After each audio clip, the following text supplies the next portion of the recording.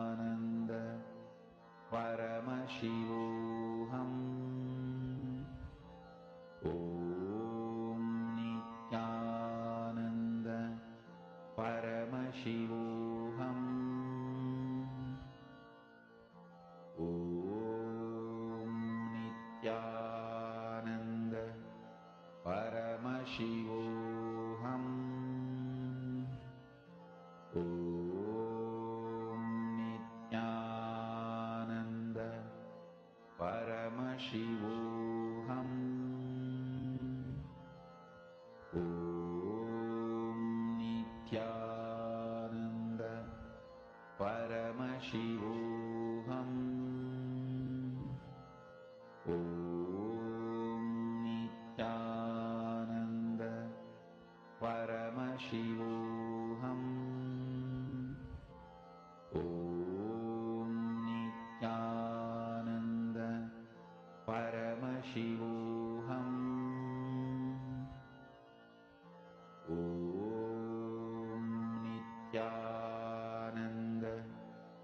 Om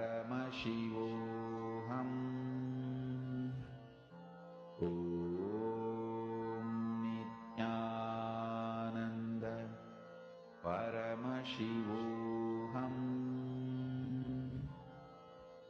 Om Nithyananda Paramashivoham. Om Nithyananda Paramashivoham. Om Nithyananda Paramashivoham. Om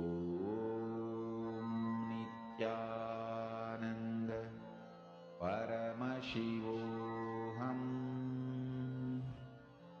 Om Nithyananda Paramashivoham. Om Nithyananda Paramashivoham. Om Nithyananda Intensely connect to Swamiji. Paramashivoham. He knows everything in this cosmos. All we need to do is tune into that. That is what the whole experience of Paramashivoham itself is. It is that space of pure oneness which manifests powers. Hold that as your highest context. I am Paramashiva, and I am manifesting only with Paramashiva. Everything around you in this universe is your manifestation. We are all living in a dream that is created by us. So is the other person. Just the nature of this reality is holographic. Therefore, what goes on in her dream is reflected in mine, but it is ultimately just my dream. You can just by holding this cognition, you can know what's going on in your partner's mind. So continue holding that powerful space and scanning. Don't forget to constantly doing the ajapa japa, chanting the Mahā and listening to yourself chant the Mahā. Nithyananda Paramashivoham. Om Nithyananda Paramashivoham. Om Nithyananda Paramashivoham. Om Nithyananda Paramashivoham. Om Nithyananda Paramashivoham. Om Nithyananda Paramashivoham. Om Nithyananda Paramashivoham. Om Nithyananda Paramashivoham. Om Nithyananda Paramashivoham. Om Nithyananda Paramashivoham. Om Nithyananda Paramashivoham. Mahā spiritual lullaby for Samadhi, and Suprabhatam, wake up call, wake up song for Paramashiva. This Mahā is spiritual lullaby for you to fall into Samadhi. Suprabhatam, wake up song for Paramashiva to wake up in you. Just remember this one powerful cognition. This Mahā puts me in Samadhi.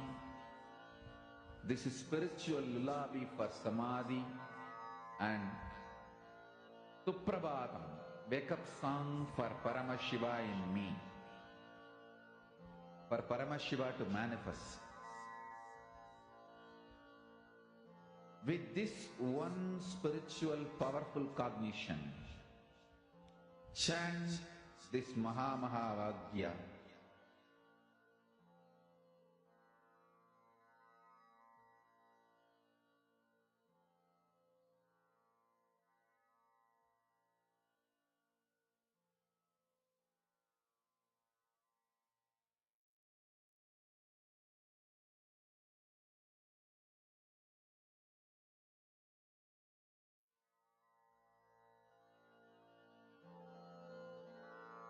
Mahā spiritual lullaby for Samadhi, and Suprabhatam, wake up call, wake up song for Paramashiva. For Paramashiva to manifest. With this one spiritual powerful cognition, chant this Mahā. Om Nithyananda Paramashivoham. Om Nithyananda Paramashivoham. Om Nithyananda Paramashivoham. Om Nithyananda Paramashivoham. Om Nithyananda Paramashivoham. Om Nithyananda Paramashivoham. Om Nithyananda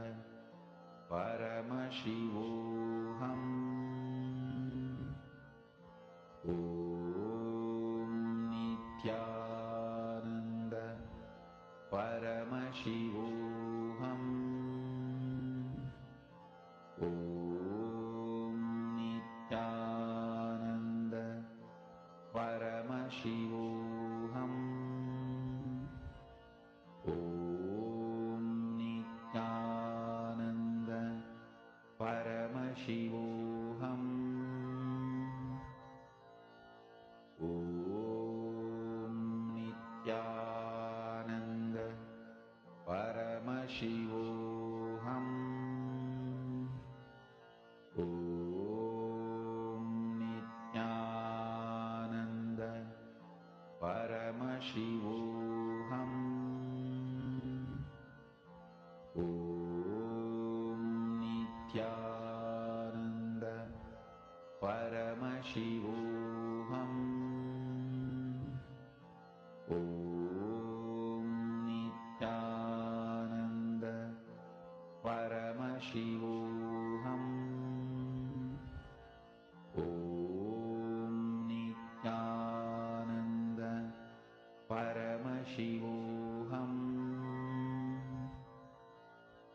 Om Nithyananda Paramashivoham. Om Nithyananda Paramashivoham. Om Nithyananda Paramashivoham. Om Nithyananda Paramashivoham. Om Nithyananda Paramashivoham. Om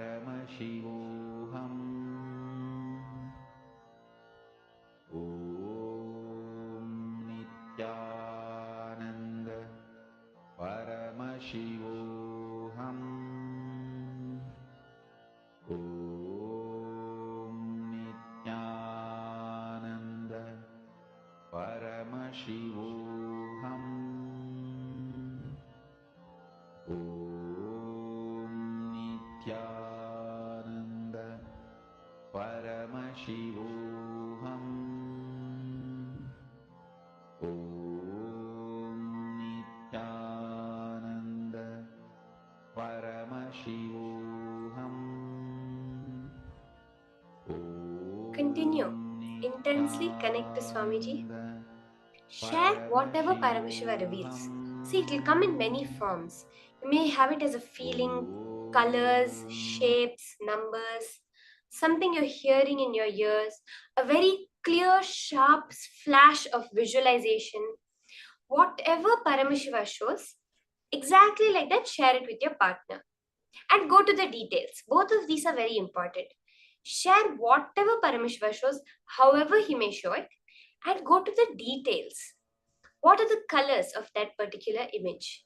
What are the shapes in that image? The number of items. Any of these types of details, you can go to the detail of. We'll have just a few more minutes of this round. Go intensely manifest. Let's all have a breakthrough in the manifestation.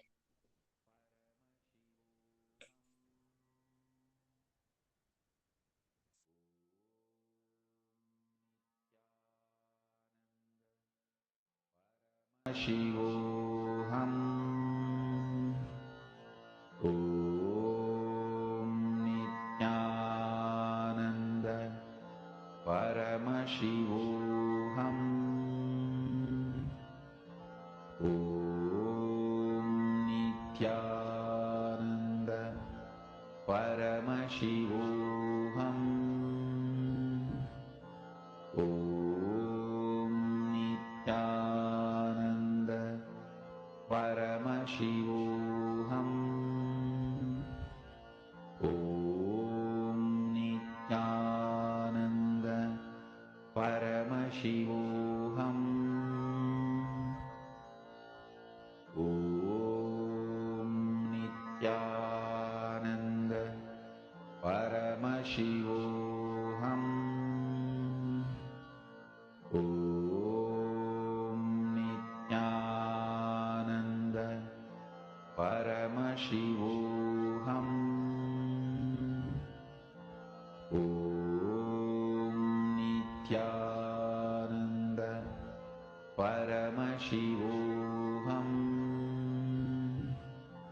Om Nithyananda Paramashivoham. Om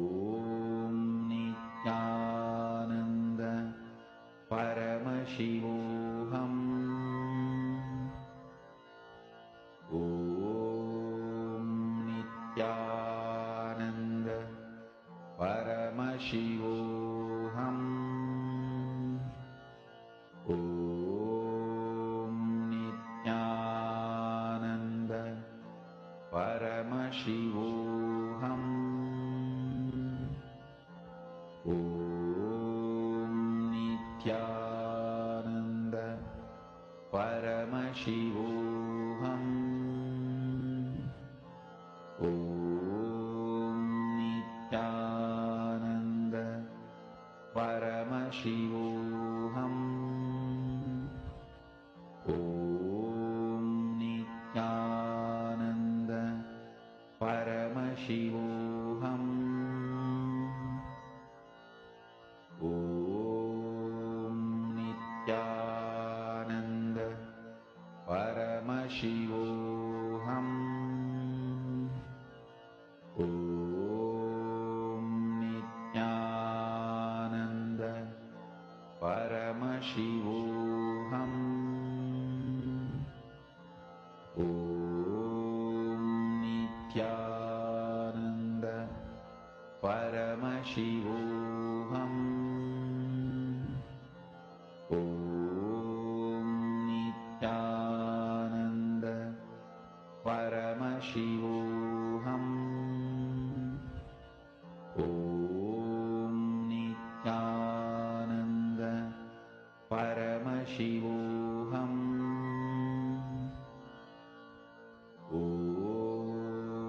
Nithyananda Paramashivoham. Om Nithyananda Paramashivoham. Om Nithyananda Paramashivoham. Om Nithyananda Paramashivoham. Om Nithyananda Paramashivoham. Om Nithyananda Paramashivoham. Om Nithyananda Paramashivoham. Om Nithyananda Paramashivoham. Slowly relax. You can post your manifestations. I request all the participants to stay logged on. Don't miss today's darshan. Today we are having a very powerful special Vijayadashmi initiation. And to grasp the full extent of the initiation, it's very important to have the best experience. It is highly recommended we stay for the whole program. So invite your friends, families, at least today on Vijayadashmi. Let's not miss initiation and the whole process of receiving that initiation from Swamiji. We are moving on to a very interesting topic now, which is why Kailasa? What has Swamiji given as the context for a Hindu nation? Why do we need a Hindu nation? What's the utility value for a Hindu identity? This is such an interesting topic, vast and very informative, giving us really the background on what Swamiji stands for. So let us now listen to this powerful cognition way of viewing the only Hindu nation, Kailasa.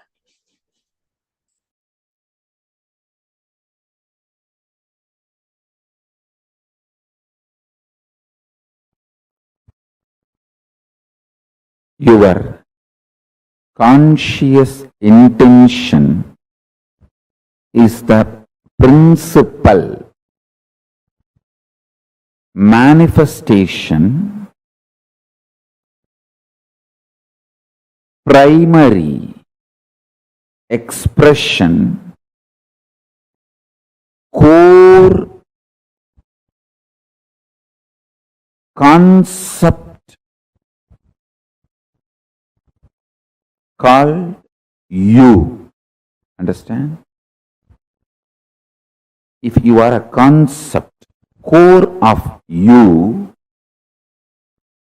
is your conscious intention.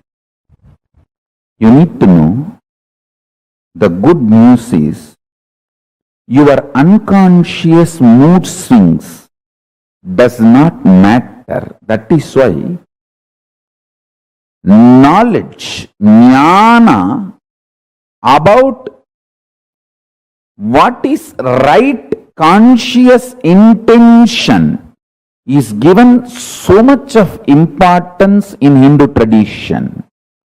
That is why in Hinduism, the ultimate is called Veda, not Divya. Listen. The word Veda means knowing, knowledge. Divya means sacred. Veda, knowledge is sacred. We never try to make sacred as knowledge. No. We make knowledge as sacred. That is why I am saying most beautiful, liberal religion is Hinduism. I am telling you, for anyone who has started thinking, analyzing, Hinduism is the religion for them.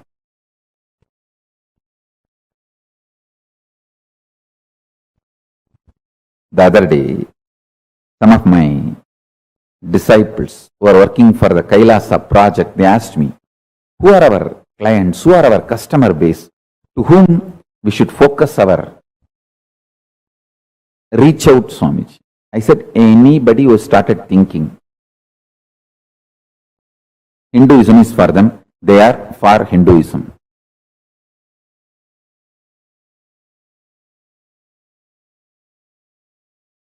Paramashiva's message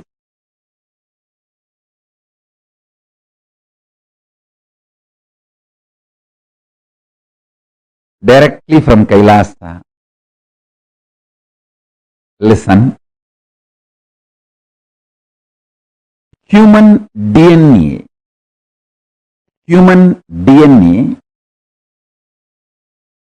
has riped, grown. Now it is capable of creating a wormhole to receive the different reality and existence of the higher superconscious dimensions of the universe, like a portal, receive the knowledge, powers and superconsciousness itself from the higher dimension and radiate it, manifest it. Work happened through this body is developing a powerful spiritual tool, mechanism, software, whatever word you want to use. I will use the word organism. That's the best word. A spiritual organism is developed. So the initiation can happen to all of you who are ready to receive. So now I am ready with the organism, spiritual organism, spiritual software, spiritual mechanism through which your DNA can open and create a wormhole, receive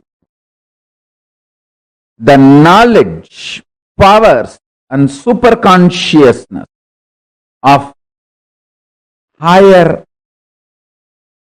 reality, Kailasa, what I call Kailasa, Paramashiva. You can now receive it and manifest it, radiate it in your life. Now I am ready with this whole mechanism, the whole organism. This is the work. It was happening through this body. Understand? Now, this is the greatest gift for the humanity. It is ready. In a very simple, easy, user-friendly way. Now, this is going to be shared with you all by the grace of Ganapati, Paramashiva, Parashakti, and all the beings of Kailasa. Mahā KAILΑSA is manifesting here. The whole organism has happened in such a way, just by initiation, the human DNA can open up, create a wormhole, and receive the state of Paramashiva, space of Paramashiva, powers of Paramashiva, being of Paramashiva, super consciousness of Paramashiva, and manifest Kailasa in every one of you, in every one of us. Listen, your DNA will become literally now portal for the other plane, higher dimension.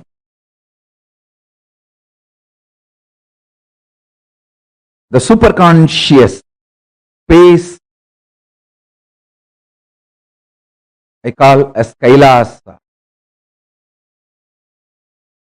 Constantly something was happening in this body to better and better and better the whole initiation mechanism, organism. Understand? Bettering the words of expression is the job of a teacher. Bettering the science of initiation is the job of the Guru. Bettering the organism of opening your DNA and making you manifest everything of Kailasa is the job of Paramashiva, and he is doing his job absolutely beautifully, rightly, in bestest possible way.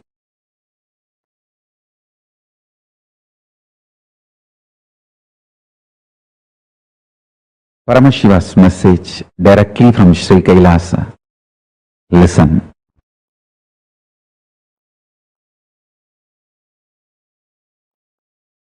The fundamental cognitions are the principles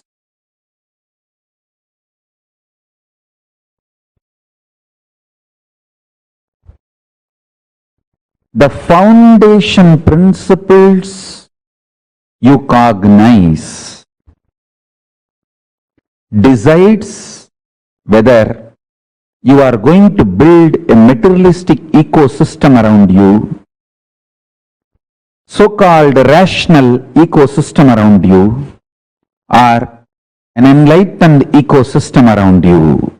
Please understand.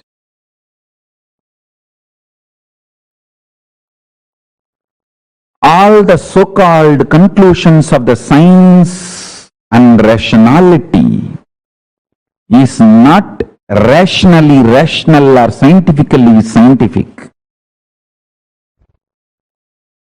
All the cognitions, politicians, social leaders trying to infuse into you are not absolute truth or absolute right. Understand? Neither the cognitions are absolute truth, nor they are rationally rational or scientifically scientific. But unfortunately, the cognitions you cognize decides the quality of life you are going to have. Understand? The ultimate Tyagi, Paramashiva, reveals all the truths as it is.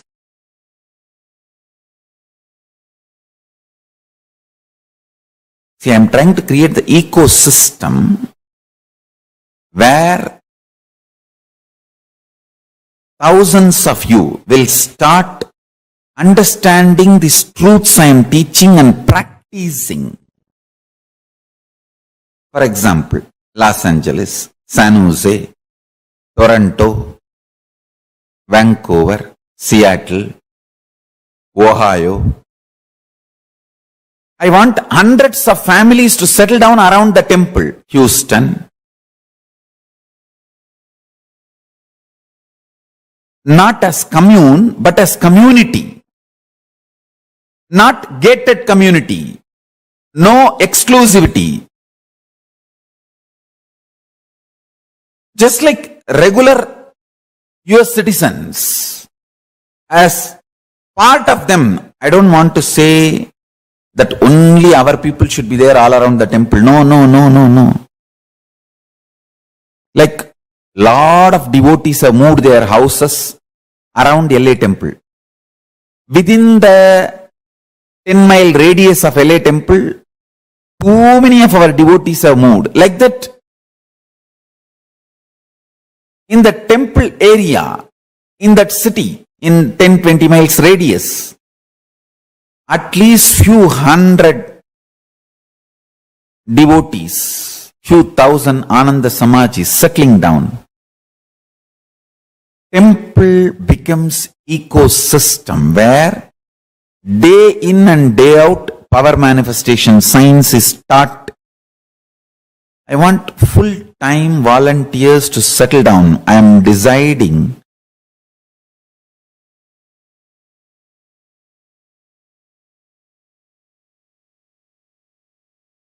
want to give this spiritual instruction. Take this as a spiritual guidance and instruction. All the temples all over the world start having all the devotees, disciples settling down around the temple, not as commune. Be very clear. I don't want to say only our devotee should be like a buy the land, build the home. No. Temple will be there. In that city, all of you settle down. Take this one thing as a fundamental. Every day come to temple, attend the satsang. Coming to temple once and attending the satsang should be the lifestyle. Settle down in that distance. Understand? Attending satsang from your home is different. Coming to the local temple and attending the satsang is 1,000 times greater. Because whatever is said and done, the energy radiated by deities, the linga, See, in your home, only Guru will be there. If you come to temple, Guru, Linga, Sangha, all three will be there. So nothing like having Guru, Linga, Sangha, all the three. So temple awakens a kind of a powerfulness and intensity and depth.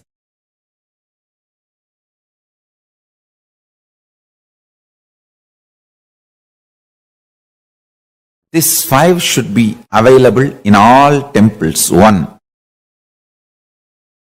all the major deities of Hindu sampradayas, starting with Ganapati,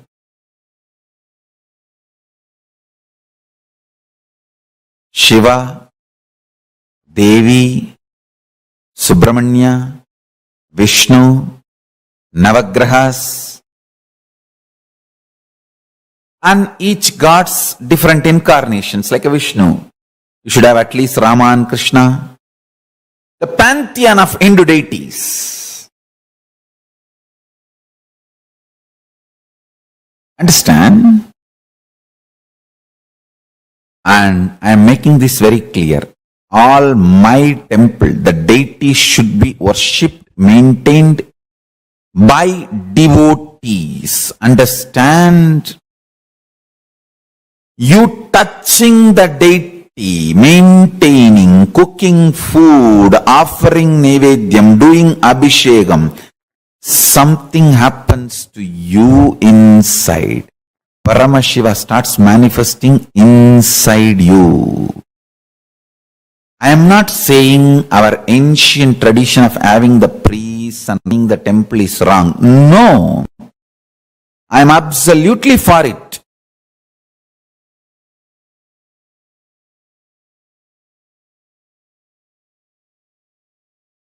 Even if I appoint priests for our temples in future, I will be more happy if devotees directly relate with the deities. They touch, do abhishekam, men, women, both. All community, all gender. Our temples do not discriminate based on gender, race, community, caste. No. It is just qualification. Anyone can come and do abhishekam, touch the deity. If you are initiated, that's all we ask. Take initiation, maintain vegetarian lifestyle.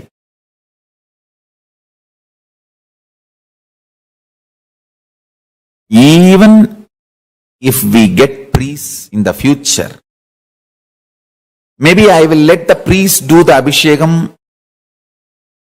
one column, one time puja, and open the another one column puja for devotees and disciples. That is my vision, I tell you. When you touch the deities and do puja, abhishekam, alankaram, maintain, Paramashiva grows inside you. He manifests more and more inside you.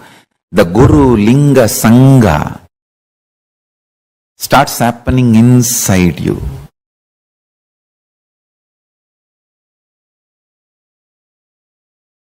This is what my vision of Kailasa. I want every US city to have one Kailasa. Every US city to have one Kailasa. Especially if there are more than 10,000 Hindus. I should use the word Hindus because unfortunately we are looking at only Indians as Hindus. We forget the Hindus from South Africa, Hindus from Mauritius, Hindus from Fiji, Hindus from other parts of the world. Hindus from Nepal, Hindus from Pakistan, Hindus from Bangladesh, Hindus from Sri Lanka. We don't even remember them. Hindus from Malaysia. So our temple should be Hindu-centric, not Indian-centric, Hindu-centric.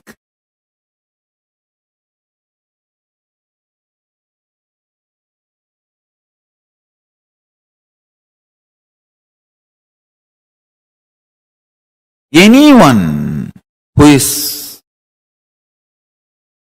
initiated can start practicing.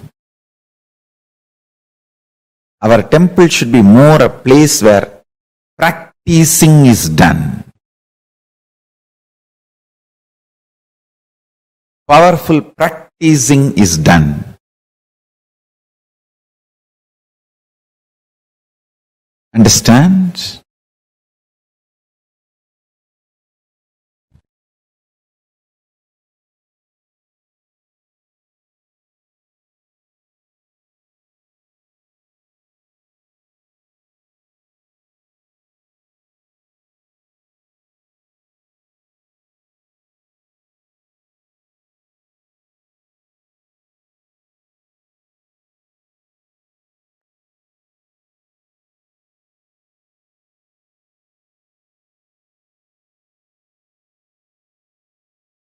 Large number of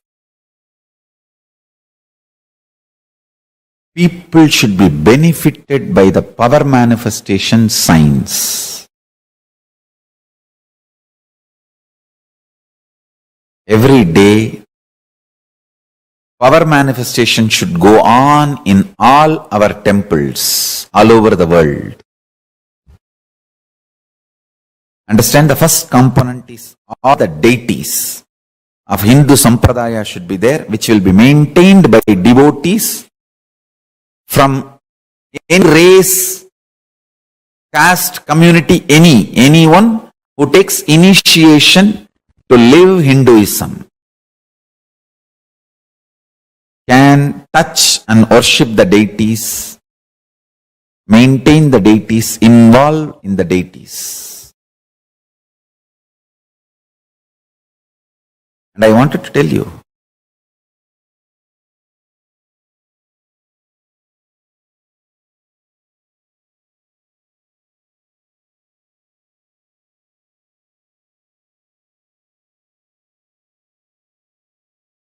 especially the deities we make are given birth properly as per Agama.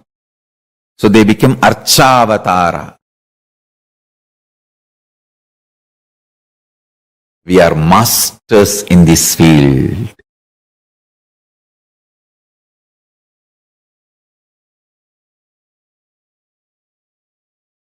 We know why we do what we do thoroughly. That is the uniqueness of Kailasa. Nithyananda's Hindu temples, Paramashiva temples, Paramashivalayas, large size Hindu deities of all Sampradaya. That's the first thing in all our Kailasas. Second thing, understand? Every day, power manifestation science should be taught by committed celibate sannyasis. Anybody who wants to commit and take this sannyas life can start gathering in the localities of our temples.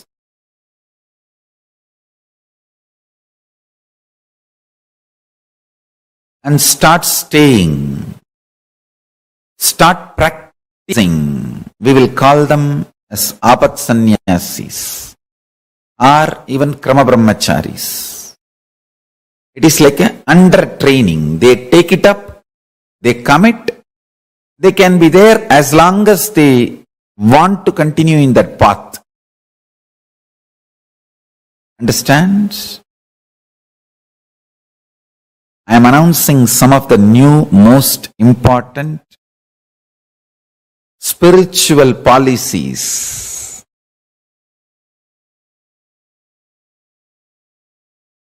Kailasa should have deities first. Second, large number of sannyasis. Krama.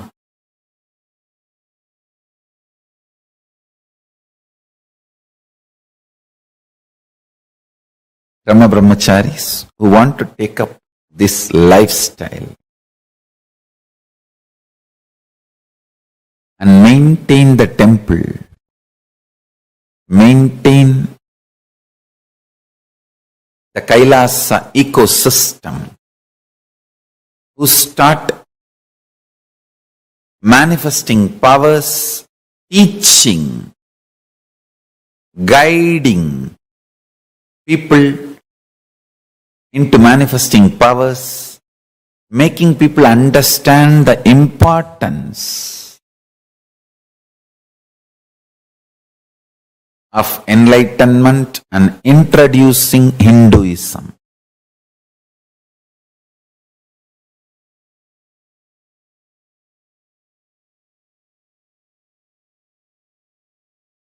Understands? The whole ecosystem necessary for this. We should start focusing and manifesting it in every city where at least 10,000 Hindus are living. And a large library. Still Hinduism is in books. It has not yet come to the digital world. Still Hinduism is living in books, especially in home libraries. Still we have not left the habit of reading books and learning Hinduism. So, as long as that reading books and learning Hinduism is there for Hindus, we should keep a huge library. Digitizing we will continue to do, but the huge library, physical library is required.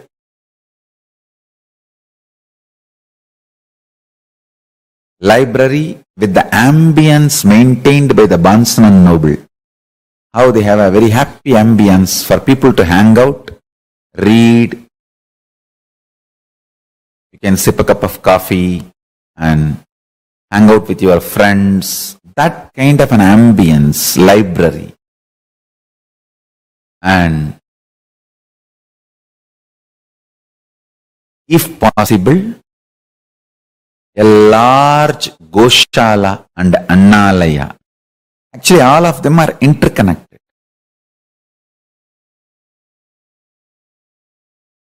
Temple, Adinam, where the sannyasis start living and teaching, growing together, and Goshala and Annalaya, where the organically cows are maintained, food is grown and shared freely. Never in our temples food can be sold. No. It should be absolute free. Large level of Goshala and Annalaya.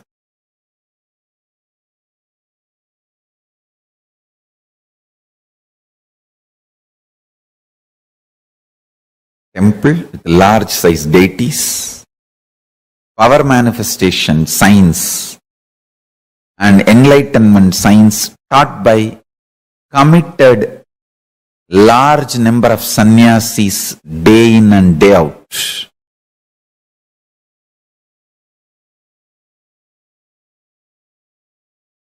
A large size Goshala and Annalaya.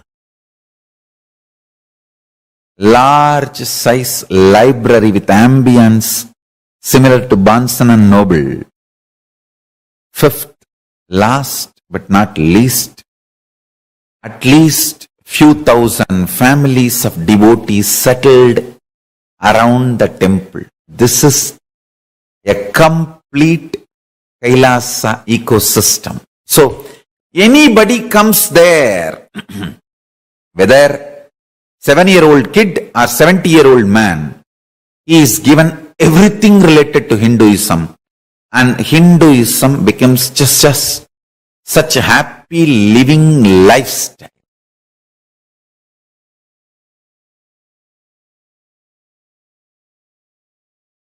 It's literally like I am reproducing whatever I was visualizing and manifesting in multiple places of our Sangha.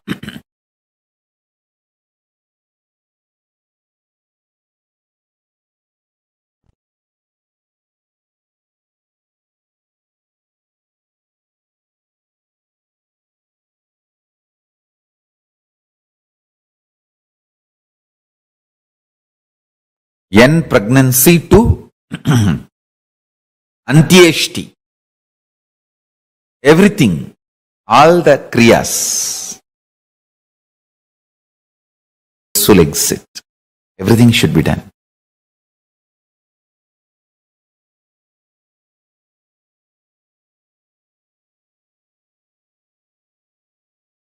Minds alive.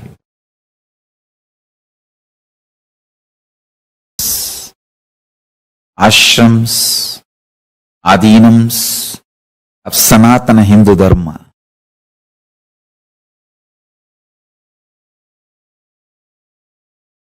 Making the world better place.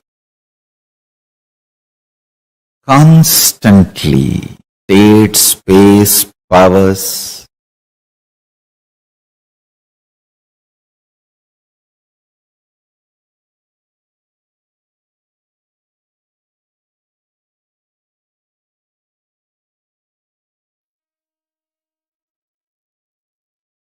The grand vision that he says, Swamiji always says, for me, you are not a number. It's evolving to the next level from monk. So we'll be continuing with another round of beautiful Paramashivoham Brihad Dehendriyadibihi, meaning, right? You can measure it against a measuring tape or against the wall. Just mark it and it's possible. I don't think any of us can see our own eyeball. Try smell.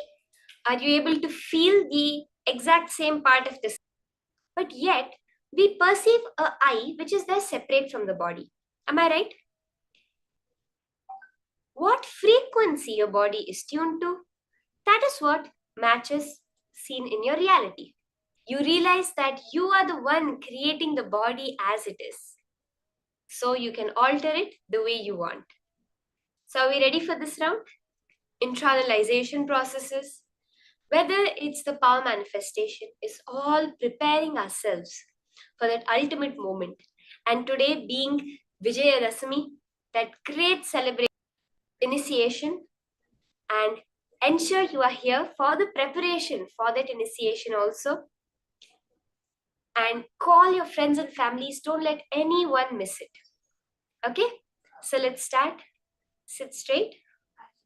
Start chanting the Mahavakya as Bhagavan, as Durga, as Devi herself. Start the power manifestation.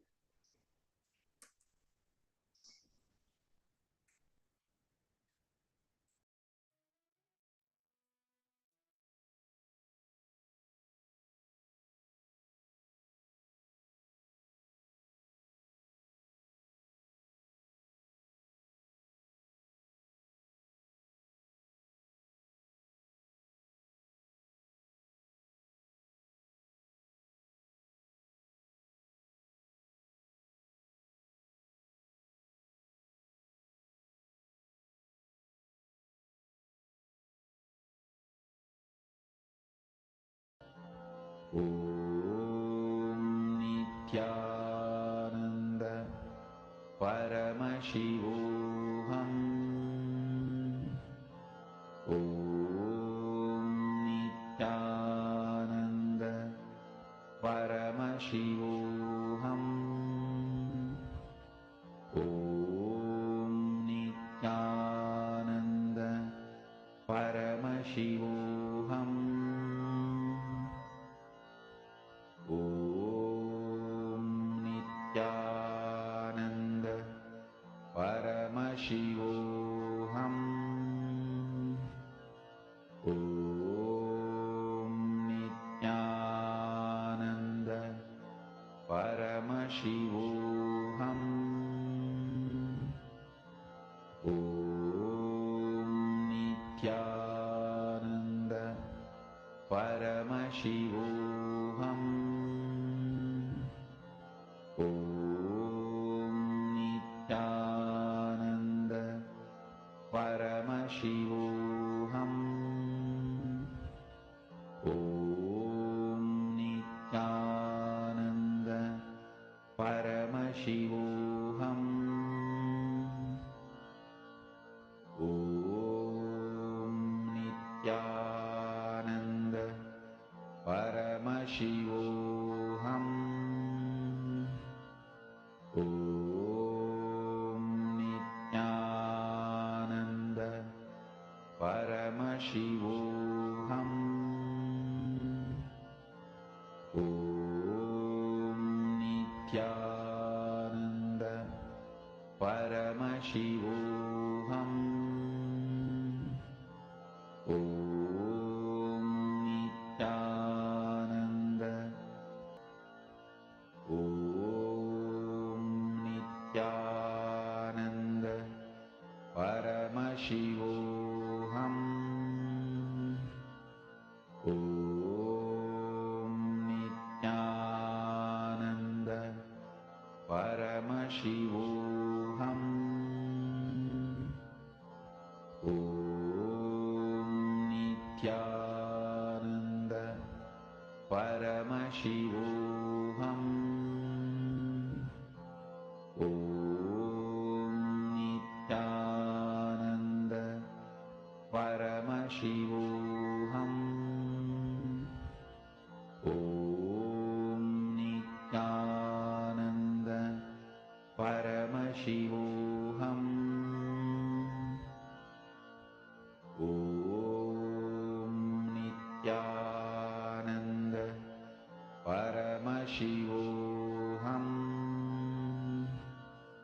Om Nithyananda Paramashivoham. Nithyananda Paramashivoham. Om Nithyananda Paramashivoham. Om Nithyananda Paramashivoham. Om Nithyanam. Om Nithyananda Paramashivoham. Om Nithyananda Paramashivoham. Om Nithyananda Paramashivoham. Continue manifesting intensely. You will literally see the difference after this. You will be able to see how your height has so strongly increased. Swamiji says that the only reason people are short is due to holding on to a fear pattern. When you understand that you are a Hindu, and as a Hindu initiated disciple, you are needed for this world. The universe needs you, wants you, cherishes you, celebrates you. Drop any fear that is coming up as you're doing the manifestation. Hold on so strongly just to the one cognition. Swamiji has said, I can manifest. So I have to manifest. Nothing else is the reality.